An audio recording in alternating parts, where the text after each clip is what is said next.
నిదర్శనంగా ఎంతో 150-200 సంవత్సరాల వయసు వాళ్ళు ఇప్పటికి ఉన్నారు. నేను వాళ్ళని కలుస్తుంటాను. మరి అన్నం నీళ్లు తినని వాళ్ళు ఎందరో ఉన్నారు. ఇంకా మీరు చాలా విచిత్రపోతున్నారు, నాకు విచిత్రం కాదు.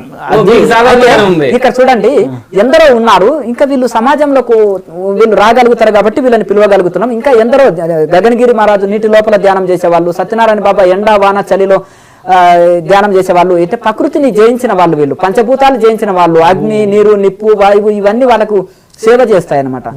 ఇవి ఇంకోటి, మామూలు వాడికి సమయానికి తినకపోతే అపెండిక్స్ అంటారు, ఇంకేదేదో సమస్య అంటారు. మామూలు వాళ్ళకి స్ట్రోక్ వచ్చిందంటే హార్ట్ అటాక్ అంటారు. వీళ్ళు గుండె, శ్వాస, నాడి స్పందన మొత్తం ఆపి సమాధిలో రోజుల తరబడి, నెలల తరబడి ఉన్నా కానీ వీళ్ళకి ఏమి కాదు. అయితే గుండె చేసే పని ఏదైతుందో యోగం ద్వారా ఆల్రెడీ ఇప్పుడు వస్త్రం క్లీనింగ్ ఉంది, ఉతకనక్కర్లేదు, ఆల్రెడీ తినున్నాం, ఇంకా మరి అంటే ఆకలి లేదు, ఇంకా భోజనం అవసరం లేదు.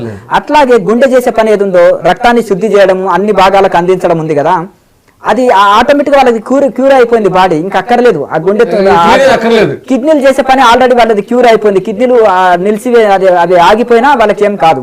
అలాగే ఈ యొక్క బ్రీతింగ్ తోటే వాళ్ళకి అక్కర్లేదు, ఇంకా మేరుదండంలో మొత్తము నిలిచిపోయింది, బ్రీత్ నిలిచిపోయింది, ఇంకా బయట బ్రీత్ అవసరం లేదు వాళ్ళకి.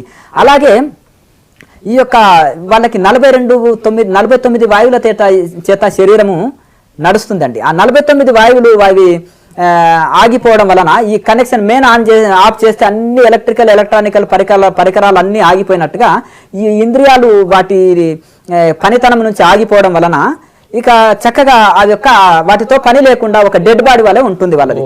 అప్పుడు వాళ్ళకి శరీరములో అగ్ని గాని వాయువు గాని ఏది కాలదు, నీళ్ళలో పెట్టొచ్చు శరీరాన్ని. మరి డెడ్ బాడీ అనుకుంటే ఆ డెడ్ బాడీ కుళ్ళిపోతుంది, కానీ వీళ్ళది కుళ్ళిపోదు, ప్రాణం ఉంది అందులో.